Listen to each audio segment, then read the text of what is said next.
शामिल होने के बाद में आज ज्योति मिर्धा जी प्रदेश कार्यालय पहुंची, क्या कुछ कार्य योजना पे चर्चा हुई? देखिए, भारतीय जनता पार्टी ने ज्योति मिर्धा जी को दिल्ली के अंदर सदस्यता दी।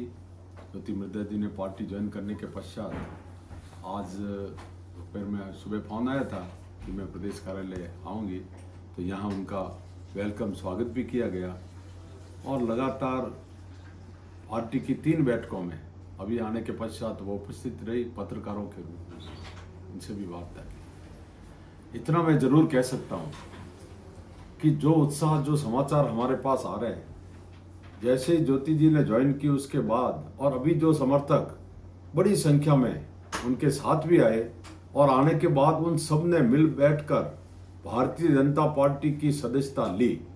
कई तो एनएसयूआई के यूथ भी थे उसमें और कई सरपंच, प्रधान, ऐसे बहुत सारे नेता कांग्रेस को छोड़कर, कांग्रेस, महाभ्रष्ट कांग्रेस के कुशासन से दुखी होकर और भारतीय जनता पार्टी की सदस्यता आज उन्होंने ली है। ज्योति जी कल से उनका हमने प्रवास का कार्यक्रम तय किया है। नागौर में हमारी परिवर्तन यात्रा चल रही है और परिवर्तन यात्रा को जिस प्रकार का जन समर्थन, जन समुदाय का भयंकरतम बहुत बड़ा समर्थन, केवल नागौर ही नहीं, जहां जहां हमारे परिवर्तन यात्रा चल रही है सब जगह भव्य स्वागत भी हो रहा है, समर्थन भी हो रहा है। जनता का कांग्रेस के विरुद्ध आक्रोश झलकता है। भारतीय जनता पार्टी का सुशासन आएगा, इस संकल्प के साथ यात्रा चली है। निश्चित ही मैं कह सकता हूं कि भारतीय जनता पार्टी विजयश्री की और हमारा एक विजय रथ चल रहा है। परिवर्तन यात्रा भी सफल होगी। 2023 में भारतीय जनता पार्टी का प्रचंड बहुमत के साथ शासन बनेगा। सर, जाटलैंड की अगर बात करें तो वहाँ पे कोई इतना कद्दावर नेता नहीं था, लेकिन ज्योति मिर्धा जी के आने के बाद में एक तो जाटलैंड की बात हो जाए या फिर हनुमान बेनीवाल का जो तोड़ जो हम कह सकते हैं वो अब बीजेपी को मिल गया है। देखिए, भारतीय जनता पार्टी का लक्ष्य केवल मात्र एक क्षेत्र, एक समुदाय, एक वर्ग विशेष नहीं है। हमने जो यात्राएं भी शुरू की है उसके अंदर 36 कौम को साथ लेकर, 36 कौम को, क्यों हमारे लिए सारे जितने वर्ग है, समुदाय है, सब महत्वपूर्ण है और कांग्रेस से सारे दुखी है और हर कम्युनिटी से, हर गांव से युवाओं ने पेपर्स दिए, परीक्षाओं के लीक हुए, उससे परेशान हुआ। हर गांव ढाणी के अंदर परेशान है। किसान जो है जितना दुखी हुआ है इस 4.5 साल में, मैं सोचता हूं अपना आप को ठगा ऐसा महसूस कर रहा है। तो इसलिए भारतीय जनता पार्टी की किसान की चौपाल भी होगी। तो सर्वत्र सब समाज और महिलाओं के बारे में विचार करें तो आप देख लीजिए कि रोजाना की 31 रेप होते हैं। मासूम बच्चियों को केवल रेप ही नहीं, रेप के बाद उनकी हत्या कर दी जाती है। ऐसा कुशासन मैं सोचता हूं कि आजादी के बाद और हिंदुस्तान में कहीं नहीं हुआ। तो इसलिए ये जो कांग्रेस का पाप जो है ना, इसका घड़ा भर चुका है, इसका खात्मा निश्चित है। कांग्रेस जाएगी, भाजपा का सुशासन आएगा। सर, विधानसभा में एक बार धारीवाल जी ने कहा था ये तो मर्दों का प्रदेश है, और एक बार बहुत शर्म की बात है ये जो बाप, जब ये बात हम अभी जब हमारे कान सुनते हैं तो हृदय के अंदर भयंकरतम पीड़ा होती है। मैं नहीं चाहता कि सर बीच में आपको टोक रहा हूँ, कोटा में एक छात्र ने सुसाइड करा है, तो प्रेस वार्ता में गहलोत साहब और धारीवाल जी भी बैठे थे, तो धारीवाल जी ने साफ कह दिया कि ये आत्महत्या के पीछे तो लव अफेयर का मामला है। बड़े शर्म की बात है, ये तो कल कह दिया उन्होंने। तो रिकॉर्डेड सदन के अंदर जब हमारे नेता ने प्रश्न किया कि साहब राजस्थान दुष्कर्म के मामले में महिला उत्पीड़न में नंबर 1 है, तो मंत्री महोदय मुस्कुरा के बोलते हैं अपने साथी के सामने देखकर, क्यों भाई नंबर 1 तो है, हम मानते हैं, क्यों मानना पड़ेगा, ये रिकॉर्ड है, उनका खुद का रिकॉर्ड है।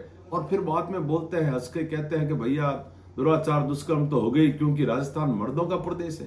अरे भैया, राजस्थान वीरों का प्रदेश है, ये भूल गए, शायद उनको ध्यान ही नहीं है। यहां पर शक्ति की पूजा होने वाली है। तो ऐसा एक बयान देकर के और उस समय शर्मसार किया था राजस्थान की इस धरा को। दुनिया ने देखा है, हिंदुस्तान ने नहीं, दुनिया ने उस स्टेटमेंट को देखा है। और अब और कोटा में बोल गए कि ये तो आत्महत्या का मैटर है। शर्म करो। और मैं कहता हूं कि इनका जवाब 2023 में जनता ब्याज से चुकता करेगी, चाहे हड़ौती की जनता हो, चाहे मेवाड़ की हो, चाहे मारवाड़ की हो, सर्वत्र चारों तरफ भारतीय जनता पार्टी का बहुत ही बढ़िया माहौल है। अब थोड़ा सा समय शेष बचा है, तो बहुत छोटा समय बचा है। एक अल्प आयु के अंदर अपने स्टेटमेंट में कहूंगा उनको, गहलोत जी को, कि अपनी जबान पर लगाम दे और ढंग से हमारे महिलाओं का सम्मान करना सीखे। जी, सर, भारत के अगेंस्ट एक इंडिया संगठन बनाया है और उस इंडिया संगठन के तमाम दलों ने कल एक निर्णय लिया है। उसमें 14 प्रमुख न्यूज चैनल के एंकरों को बैन कर दिया है। उनको किसी भी प्रकार का वो इंटरव्यू नहीं देंगे, उनके किसी डिबेट में शामिल नहीं होंगे। इसको कैसे देखते हैं? अब आ गए ना बात, यानी इंडिया जो आप कह रहे हो महागठबंधन उनका जो बना है, उनकी स्थिति तो ये है। सबसे पहले तो उनका पहला एजेंडा क्या था जी? वो बोलते हैं कि भारत के अंदर सनातन धर्म को नष्ट कर देंगे। यानी हमारी सनातन का मतलब ये भारत का हिंदुत्व का कह दो, भारत का कह दो, हार्ट है सनातन, उसको समाप्त करने के लिए और जिन्होंने संकल्प लिया पहला एजेंडा। अब दूसरा कहते हैं कि हम मीडिया के सामने नहीं जाएंगे, हम उनसे बात नहीं करेंगे। तो ये क्या कहेंगे? ये हम कहेंगे कि लोकतंत्र की हत्या, जो हमारा चौथा स्तंभ है मीडिया, उसको इग्नोर करना, उसके सामने नहीं आना, इसका मतलब गुप्त एजेंडा है और राष्ट्रीय एजेंडा है। उनको चाहिए कि लोकतंत्र का सम्मान करे। ये किसी भी सूरत पर हमारी भारतीय जनता पार्टी इसकी निंदा करती है, बर्दाश्त नहीं करेगी, क्योंकि मीडिया हमारा लोकतंत्र का चौथा स्तंभ है। जागरूक प्रहरी होता है मीडिया, स्वतंत्र है मीडिया। उस पर पाबंदी लगाने की कोशिश करना सरकार में नहीं है, इसलिए खुद ने निर्णय कर लिया। इसकी हम निंदा करते हैं, घोर शब्दों में निंदा करते हैं। सर, ज्योति मिर्धा जी के बाद अब क्या दिव्या मदेरणा, हरीश चौधरी की बात जो है हम बीजेपी में? आप देखिए आगे क्या होता है।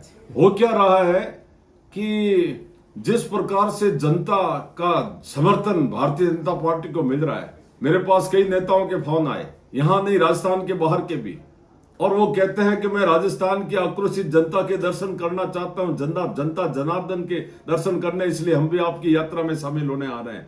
तो मैं ये इतना कह सकता हूं कि जो परिवर्तन संकल्प यात्रा है, ये अपने आप में जब तक पूर्णता की ओर अब जा रही है, पूरी होगी, तब तक जीवा के अंदर हर जबान पर यह शब्द रहेगा कि भारतीय जनता पार्टी का शासन आ गया और कांग्रेस का कुशासन समाप्त हो गया, भाजपा जीतेगी। ऐसा ही मेरा मत है।